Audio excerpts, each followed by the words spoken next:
লোক আসবে দেখতে তোমায়, দেখবে তোমার লাশ।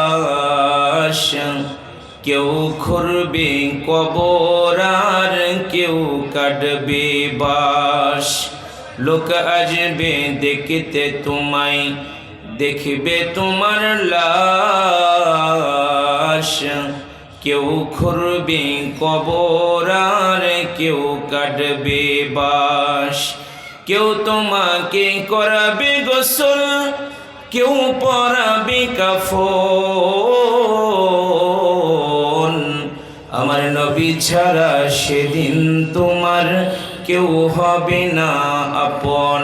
বালাগাল উলা বিকামালিহি কাশাফাদ দুজা বিজামালিহি হাসনাত জামিউ খিসালিহি